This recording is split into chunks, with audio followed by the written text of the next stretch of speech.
to Above Spirituality Season 2, Episode 18. We are here today with Gigi, who is a Chicago-based, as she likes to call it, a mindset and transformation coach. Yes. How are you doing today, Gigi? I'm doing well, thanks. Thanks for having me. I'm going to out you that you just said you were over-caffeinated. And Yeah. me too. Yeah, got to. I love that, as Chicagoans, you have some Dunkin' right here because America runs on Dunkin'. No, Chicago runs on Dunkin'. We're junkies. Well, with that very dumb joke out of the way, I'm very excited about what we're going to talk about today. The topic we kind of landed on was the importance of self-love in manifestation. And I'm particularly interested in that because over at this, fans of the show will know that I talk about being in a nonprofit called the School of Metaphysics, and manifestation is like a huge thing that we do, and it's an area of like spirituality that I would say is not like my crazy strong suit. So I'm really interested to hear what you have to say, but you were telling me that you don't really love the word manifestation. I don't, and I'll tell you why. I mean, when you're first getting on the spiritual journey, I think it can sound very appealing. It's like this woo-woo magical thing, like, oh, I can get whatever I want. And that's cool, but honestly, to me, manifestation is aligning your thoughts and beliefs with action. So I'm actually a very action-oriented person, and that's how I've been able to manifest so much. Yeah, a lot of people, especially myself, get surprised that, there is, or at least you could say, if you want to be devil's advocate, there seems to be some sort of special power that the mind, can influence the world and, make it more likely to have certain experiences or happenings or objects in the life that are uncanny and not totally related to a domino effect of cause and effects of actions that I did. Yet what a lot of my friends who are more successful manifestations, I was like, what's the secret? How do I get this secret power? They're like, yeah, you do this something every day. And it is often very action oriented. Yeah, so for me, it was, I kind of fell into it on accident, to be honest, and I think that's how a lot of people come into manifestation is they're trying to get something.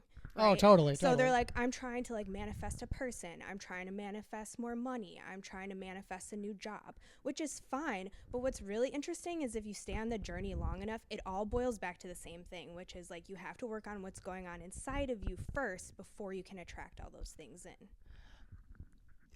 Are you much familiar with Christianity at all? Yeah, I was raised Catholic. Same. Yeah.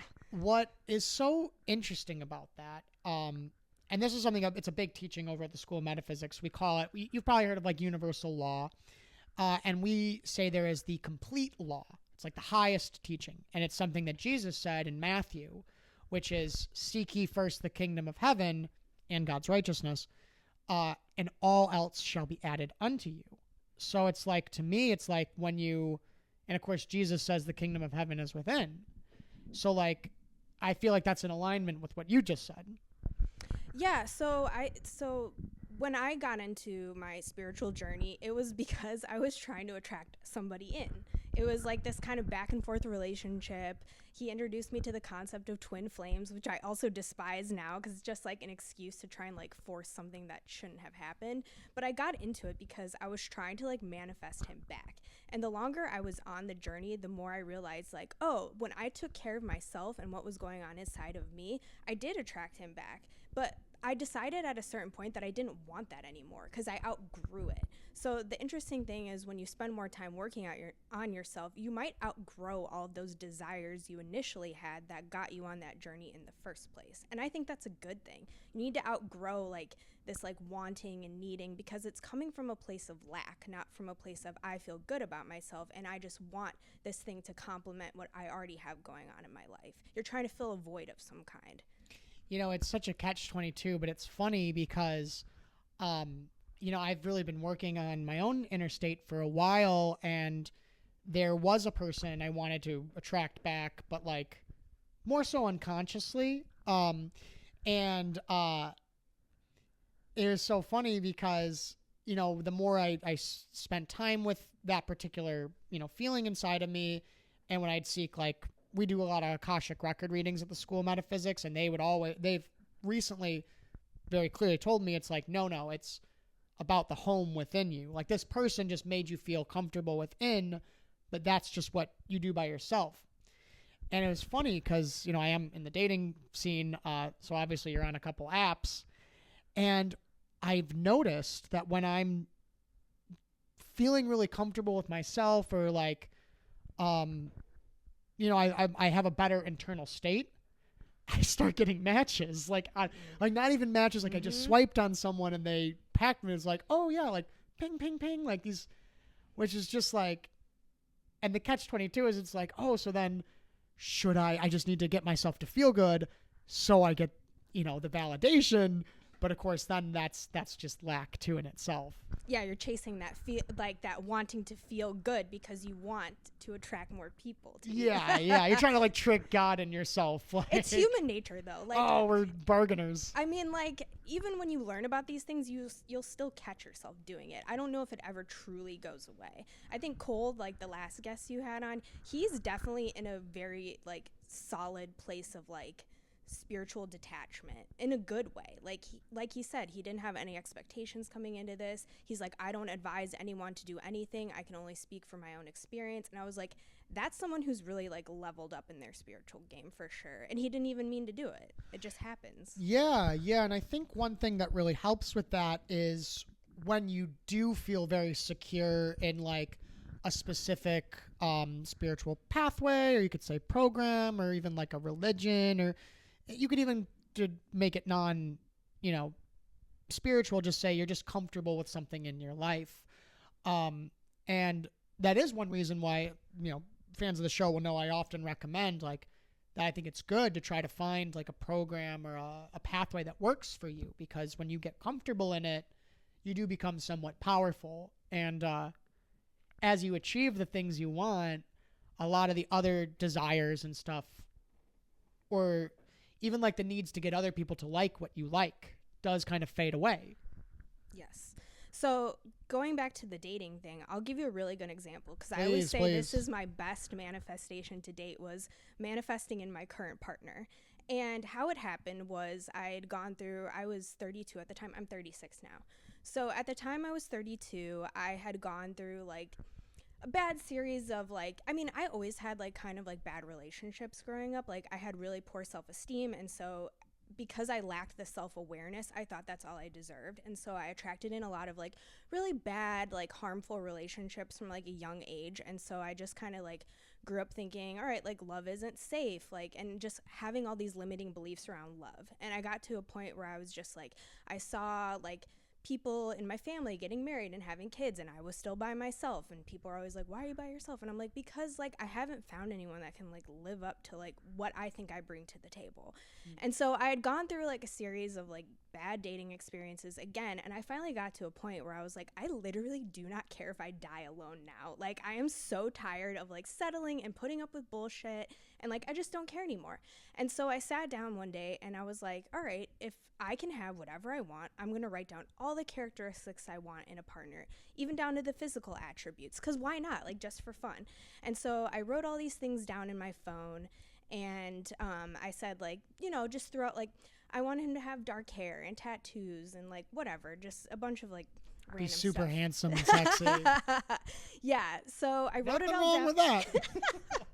So I wrote it all down in my phone, and I just forgot about it, and I went on with my life. And I too was on the apps, but I matched with him, and I was like, oh wow, this guy's like really attractive. I was like, whatever, it's not gonna work out, whatever.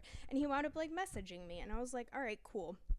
And we talked for a couple weeks. I had been going out of town, so we couldn't like meet up in person for a while. And the day came, it was like the morning of, and I was like, I haven't heard from him. He probably forgot, whatever. And he texted me and he said, are we still on for tonight? And I was like, yeah. And I was like, did you make a reservation anywhere? It's Friday night in Chicago. And he was like, no. And I was like, well, fucking. And I was like, this guy. And I was like, all right, fine. I was like, you know what? And he's like, you pick a place. And I was like, all right, I'm going to pick something that's super close to my apartment. I'm going to go for 2 drinks, and then I'm going back home. And that's exactly what I told all my friends, because I was annoyed. I'm like, whatever. So I went into it. I had no expectations. I did not care what was going to happen. And we wound up staying out until like 3 o'clock in the morning. And that's how our preceding 3 dates went. And everything was just like easy. And I happened to come across the notes in my phone a couple months later, and he matched everything down to a T. And I was like, what the fuck? And I was like, okay, all right, I might be onto something here. And then I also manifested like 3 different apartments, kind of doing like the same thing. See, I'm so glad to like get those reminders, because really I'm just having you on the show because I need to learn your secrets, and produce content. No, joking, but it's like, yeah, it's a big thing we teach at the School of Metaphysics. It's like you visualize and then you have to like take your attention off of it. And I'm always remembering of, it was either in the documentary of like The Secret or What the Bleep Do We Know, where it was like, I don't remember who this gentleman was. I think he's some sort of spiritual creative. And he was like, yeah, I remember I made a vision board. I put like a house on it. And then, the board, I didn't see it for like 5 years, or actually it was like way longer. And one day he was like unpacking something in his office with his like young son, and his son pulled out the vision board and was like, hey, Dad, what's this? He's like, oh, that's my old vision board. And then he like stopped and he saw like a jump cut, and we'll put it over anyone else. Technical difficulties we were just laughing about. And now that the cliffhanger is over, and what he ended up seeing was that on the vision board was a picture of the house that they were currently living in, which is just like, That's crazy. yeah. So there is like, it's this balance I never really figured out, or one, I didn't figure out because I didn't give myself enough experiences with it maybe, but 2, I'm also just like maybe a little too brainy and trying to figure things out, is the balance between being action oriented and consistent in your manifestations, and the of like, oh, also I just like visualize something and let it go. You were saying, I want to just open the floor to you. What do you think, or just what's your process for like this manifesting and stuff, for lack of a better word? So when I first started out, I got really hung up in the different methods. And if you go on YouTube, which I was at the time, just like the 555 method or the 369 and like all these things and the affirmations and stuff like that. And what I realized over time is it's not the method, it's whether or not you believe it's going to work. So when you get to a certain point of like trust within yourself, you don't need those techniques anymore, because you're like, I just inherently know that I have the ability to attract these things in. And the way that you do that, actually, I discovered recently, is through habits. I think a lot of us like lack self-trust, and that's why we abandon ourselves and we run away from the big scary feelings, because we don't think we can handle it. And so for me, I'll give you an example. Like when I started my YouTube channel a couple months ago, I had this really limiting belief that I was going to run out of content ideas. That was my biggest fear. And so I challenged myself and I was like, all right, I'm going to make 1 video a day for 30 days. And throughout that time, when I was building up that habit of creating content, I built trust in myself. And that trust is what has been carrying me through ever since, and has allowed me different opportunities, like doing something like this or speaking at the altar. Like, it's building those habits which build the self-trust, and the self-trust is what actually gets you to manifest. And again, that kind of goes back to self-love too. You trust yourself because you love yourself, and you just kind of develop this confidence that anything is possible. Yeah, it always kind of made sense to me that, when we were talking earlier about like these special powers of the mind, I do believe that, the mind does have like these special powers. I don't know why I'm so Christian today, but it's funny because, again, I'm reminded of something I think Jesus said in Mark. It could have been Matthew. It's crazy because Jesus actually taught a lot of manifestation, like in the Gospels. And I'll quote 2 really important things he said. One, he said something along the lines of like, your heart is so powerful that if a man believeth with all of his heart that a mountain is to throw itself into the sea, it would. And I'll probably share his other thing a little later on, but it's like, think about it. What Jesus, or you could even say Krishna said the same thing. He said, Krishna being the divine is like the source and the seed within you, or the Buddha saying like, yeah, you're not actually this human being. You are the Dhamma, you are the way of the universe, is that your mind probably does have this special power of the universe because it is the universe. Yes. And so it always made sense to me that something like belief is so important, because if God, like as the universe, is using its special powers, but it doesn't believe it's going to work, well, then why would it work?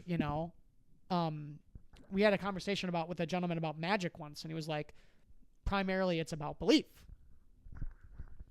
Yeah, it's funny that you say that because, again, I had an experience recently that I think like shifted a lot of things for me. And I'll be honest, I really struggled with depression and anxiety for like most of my adult life. Yeah, I mean, yeah, like, should be real out here. Like bad. And I do think like part of my mission is to kind of like lead people out of the darkness, because I've been there myself. So like when you talked about doing those past life regressions, when I did mine, I was always a warrior and I was always by myself, and that really stuck out to me. It was like, I can see the warrior energy. I gotta like walk the path by myself, but it's so that I can like guide and help other people out of it. And so that's what I think I've been like called to do. And I had an experience not that long ago where I was kind of in a dark place. I was like processing a lot of things. I was really sad. And I watched a YouTube video of this guy, and he was talking about how the universe is you. It's not separate from you, kind of going back to what you were saying. And during that moment, I was like, all right, if the universe really is me, then I can help myself out of this. And so I said out loud, probably for like the first time ever, I was like, help me. But I was kind of like talking to myself in a way, because I'm like, all right, if the universe is me, then I'm going to figure out how to help myself. And I had to go take my dog to the vet, so I didn't have like too much more time to think about it. I was like wiping the tears off my face. I'm like, all right, whatever. And I kid you not, within 3 minutes, my boyfriend walked through the door, and he wasn't supposed to be home. He was supposed to be out like seeing a patient, and I was like, why are you here? And he's like, I don't know, I just felt like I was supposed to be here. And he was like, I felt like you needed me for some reason. And he showed me that on the way home he was listening to a song, and the singer's name was Gigi, and it was called Miss You. And I was like, okay, all right, this is real. Very subtle God. Very yeah, subtle. Right? I was like, nice low-key flex there, Lord. And then the rest of that day, like I kept like manifesting things in really quickly. Actually, like in the next 3 days, like a bunch of things happened. Like I kept seeing the angel numbers everywhere. I was thinking about my friend, and he texted me like shortly thereafter. But that happens a lot with him. Like we have like a weird like ESP connection. And then I manifested, like I wanted to do more collaborations, and I talked with Nalani, and she mentioned you, and I got another offer for a collaboration, like all within like 3 days of that happening. And I feel like ever since then, I've just like really taken to heart the whole, like the universe is not separate from you. It is you. So a couple pointers to recap so far is that, something like having trust in whatever the method you're using, and really just yourself, is important to build. And then also this sense of connection or oneness. And I imagine, you do that in whatever way makes sense to you. Like if you believe, if you're very Christian, Christ is within me, the Lord is within, kingdom of heaven is within me. Or if it doesn't matter. I don't know why I'm so Christian today. Christianity has a lot of great points. You have your connection to higher power, divinity. But what I'd love to start having you explore and tell us about is what we came for, which is where you see self-love as being a part of this process. So as I mentioned, it was like through the habits and like doing these habits and doing these hard things that I didn't think was possible that I started to believe in myself. And that belief is what really built up the self-trust within me. So I was able to like translate that into various things. So it started with the YouTube videos, but then it kind of like branched out to other things, like working on like my fitness goals or things like that. I figured out, at least for me, the method that works the best. I call it my micro action method. And it's whatever you're trying to manifest, break it down to the smallest, most achievable, most like repeatable thing you can do for 21 days straight, because you want to build up that self-trust within yourself. So, like, let's say weight loss for an example. I think a lot of times when we have these big, lofty goals or dreams, we set ourselves up to fail by doing too much at once. So, someone who's trying to like manifest weight loss might be like on New Year's, they're like, I'm going to go to the gym 5 days a week and drink a certain amount of water and do all this stuff. And the problem is, the minute you miss one of those things, which you inevitably will because you're trying to do too much at once, you break that trust with yourself. And when you break that trust with yourself, you start to kind of like self-sabotage and you get off track. I think it's the same too with like people who get like involved in spiritual work, is they want to forgive like, mom and dad, and like who had a bad relationship with them. They want to like heal the big wounds, and it's like, slow down. Mm-hmm. You gotta let's learn how to stretch first before you start benching plates. Yeah, so like in the case of the weight loss one, like I would say like, all right, walk for 10 minutes every single day. And when you can build up that habit for 21 days, then you can start adding more stuff on top of it. You have to build that like foundation first before you can like build up to it. So with manifestation or anything you want to bring in, you have to build that foundation of like self-love and self-trust, because the 3D is going to rattle you. It's going to throw some shit at you and you're going to be like, wait, this isn't what I asked for. And you got to be able to like ride the wave through that and trust in yourself and the process.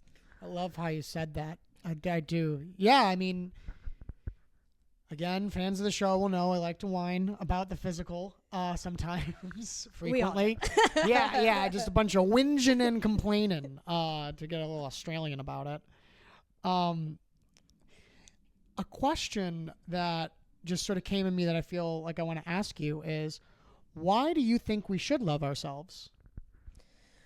Oh, that's a great question. Because if you don't love yourself, like, you truly can't, like, learn to love other people if you don't love yourself. To quote RuPaul, I don't know if you're familiar. He's always like, You can't love yourself if you don't love somebody else. Or I forgot exactly what he says. But, like, I didn't realize for the longest time what that meant until I started to do it. I work with other coaches too, and they're always like, be your own best friend. And I had never done that. I had never taken the time to like appreciate my own company or like enjoy the experience of being me. Like, the whole point of us being humans and being brought to earth, or our souls incarnated here, is to experience life through this one vessel. So like, make the most of it. Like, there's never going to be another Gino. There's never going to be another Gigi. Like, you have to like make the most of whatever incarnation you've taken. That yeah, it was funny. I was joking a couple episodes ago that I get upset with the physical experience because, you might say, hey, your soul like came here to experience things like sadness or loss or resilience. And so I do have this belief that souls are just a bunch of weirdos that get off to weird shit. So I do like to say that. Give me a second to regather, because there was something that you said that I wanted to touch on. I don't know if I remembered it. It's, self-love is so important because, love is really something that is vital to the human experience. And, if anyone like doubts that, like the importance of love in like your development, like just think about what a child grows up to be if they just don't get loved enough, like as a kid, like how much that affects them when they become an adult, and like how much different it is for children who were loved, even if they were not in like the greatest of circumstances. Like, it has an effect on not only your psyche, but like your physiology, What do you think helps to build self-love? Because obviously you talked about these habits, but is there anything else you might, recommend? I would say, like, as cheesy or cliche as it sounds, like anything that gets you into the flow state. So like, for some people that might be your ecstatic dance. For me, it's cooking. Like, I love to cook. Right so, on.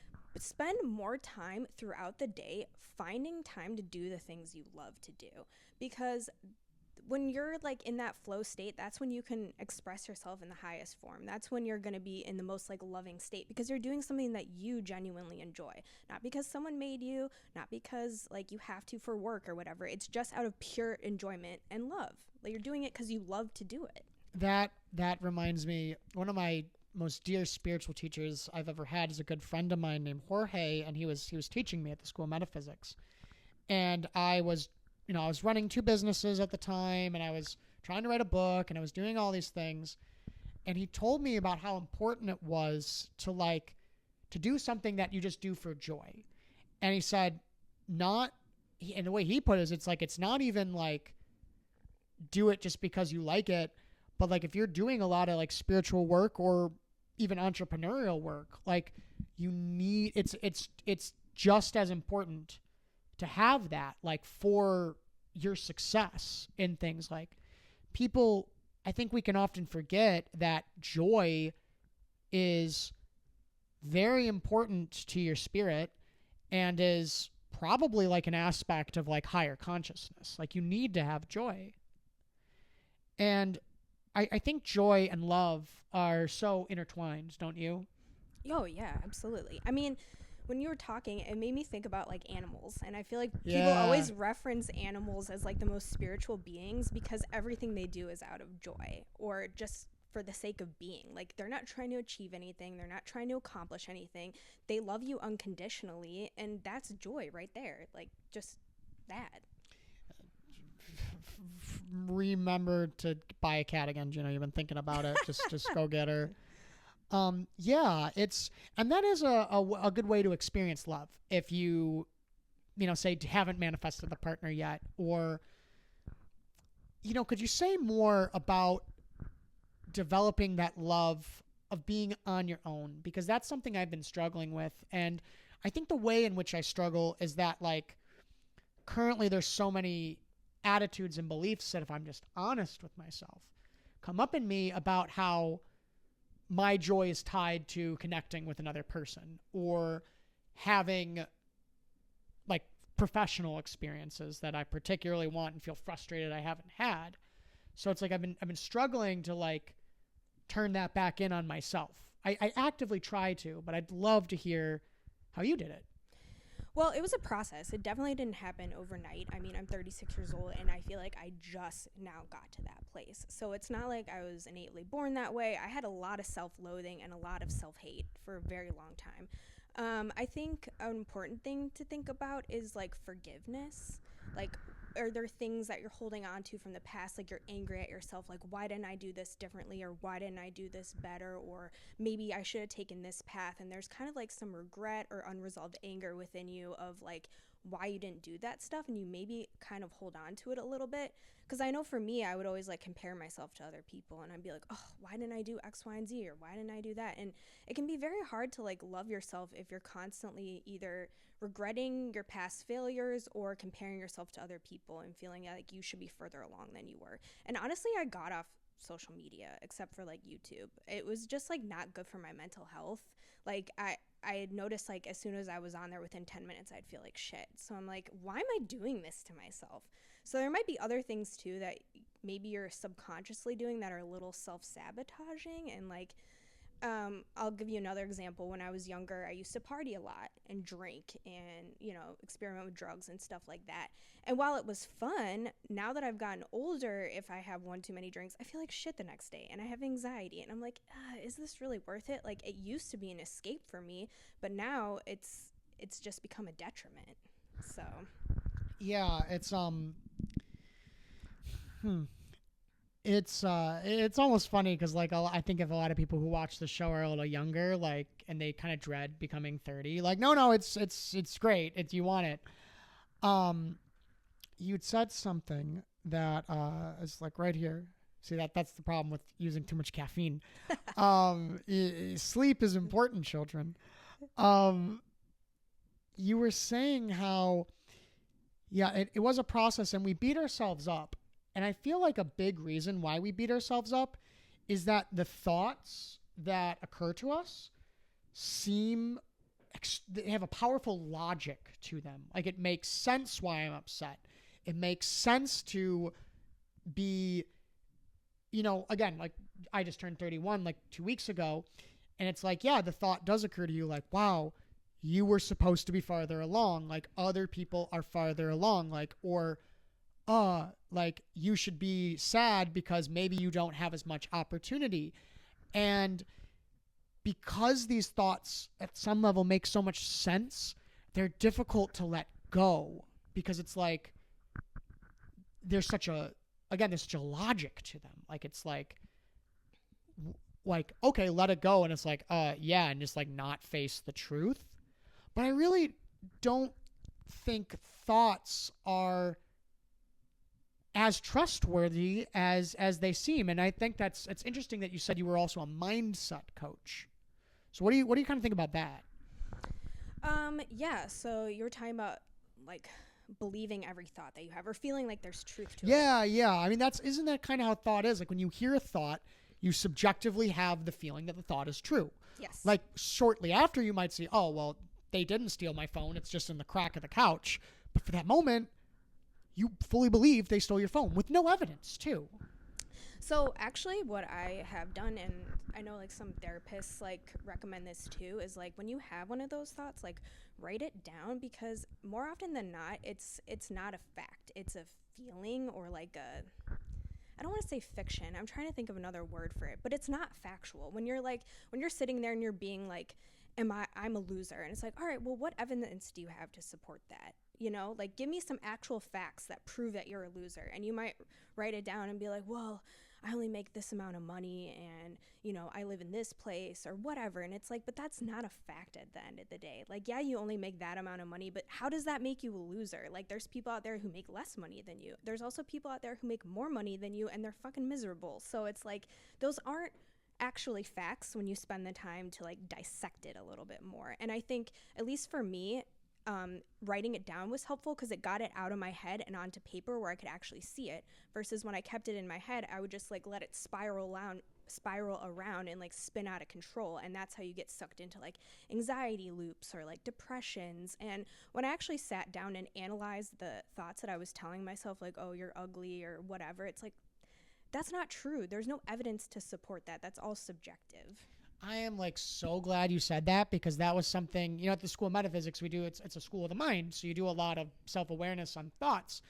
And what I realized pretty quickly, and to get a little spiritual about it, you know, you could say that the ego makes a lot of claims very quickly.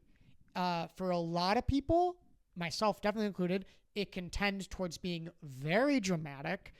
And the problem with thought, because it's this powerful thing when you use it in your manifestation practices, but the problem with thought when it's not intentional is that it will very extremely confidently make claims that it actually has no basis to make.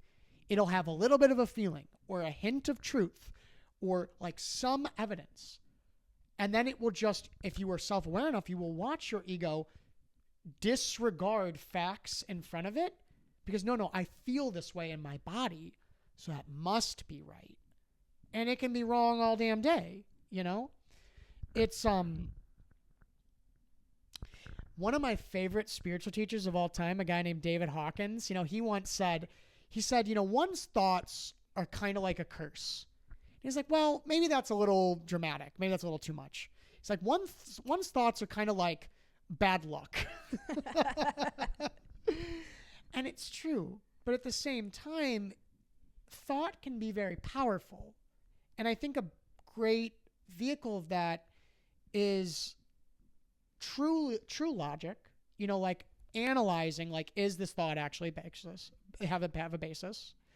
And then also like loving self-talk. Definitely. So when you were talking about earlier, I think you mentioned like somatic experiences. Yeah, somatic experiencing. There's a really interesting video Mel Robbins did with a neuroscientist, and he goes very deeply into how you can kind of get out of that thought mindset by getting back into your body. And he goes very deeply into somatic stuff. So that might be something you might be interested in too. Oh, I've been exploring it a lot. And it's something I really recommend to the audience. Like, especially if you've done a lot of spiritual work and you find that, you know, there's maybe some negative feeling or some issue that you really just haven't been making ground on. You know, you're super aware of it. You know, you forgave the person who hurt you. You're pretty sure you are. But like you still kind of feel it, that really there's a lot to be said about going into more somatic practices, either in like a therapy setting or like a spiritual setting, whatever you want, because the body does have a lot of this. In manifestation, I've often heard it's really important to like conjure feelings, to create feelings, and that helps to like manifest. Have you had experiences with stuff like that? Yeah, I mean, I've had things manifest spontaneously when I'm in a good mood, but when I was in that really dark place and I asked the universe for help, I wasn't in a good place. I don't necessarily think that being in a high vibe state is necessary. It helps, but I think what really like makes the difference is you plant those seeds over time. So through the self-love, through the habits. So when those dark times come, you can again trust the process, and then the manifestation will come like in its own time. It may not happen right away, but it will come if you believe in it enough. I think we often forget that while I do believe in stuff like instant manifestation and these like really amazing experiences, if you look at the world that you could say that God made, if you believe in something like God or like higher power, you believe, okay, if it's all powerful, like, yeah, the Lord can like snap his fingers, so to speak, and like, poof and make something happen. But again, if you look at the world that we do live in, creation happens in a seed-like nature. It starts with a small thing that has the greater image within it, and then it is nurtured, and over time it actualizes, and then it can become something truly amazing. And also part of the way through the creation, it can get cut off. And I think that's part of the importance of like the continuous action, because you have to pair that with your mental work as well. Yeah, I always say if you spend all your time like daydreaming, sitting on your couch, like waiting for the manifestation to happen and not taking any action, that's all you're doing is daydreaming. But on the flip side, if all you're doing is taking action and you're not working on those underlying limiting beliefs, then you're just going to keep getting stuck in cycles. So it's a combination of both. Like you have to develop those like positive, good feelings, but then you also have to take action on it. And that could mean taking action even when you don't feel like it or when it feels uncomfortable. Just like Cole was saying, like you have to make yourself uncomfortable sometimes to allow those manifestations to come in, because it's a process of growth. Like if you want to manifest those things in, sometimes you have to get outside your comfort zone so you can get on the level of where that manifestation is. Well, Gigi, I want to give you one more opportunity before we close today, that if there's anything in your heart that you feel like, the people who watch this show should hear, whether it's about love and self-manifestation or even something different, I'd love to give you a platform to just share what you think the world needs to know. Yeah, I would say you're not a victim to your mind. If you've struggled with anxiety or depression for a long time, like I have, there is a way out. It is a process, but like keep going, trust yourself, find people that who can help you even, and you can find your way out of it. You're not a victim to your mind. Well, then with that all being said, Gigi, plug your shit. Tell us where they can find you. You can find me on YouTube and TikTok and Pinterest, Gigi by Design Co. There is a co at the end because someone else had Gigi by Design. So that's where you can find me. I do have some courses, guides, or coaching if that's something that you're interested in. All of which will be linked in the description. So Gigi, I'm going to steal these secrets, and when I make $1 million, I'll give you one of them. Yeah, right. Just you get just one, because you already know how to fish, so you can get your own shit. And that's it for today, guys. Thanks for coming out. Thank you. Fantastic. Do you feel like you got to say what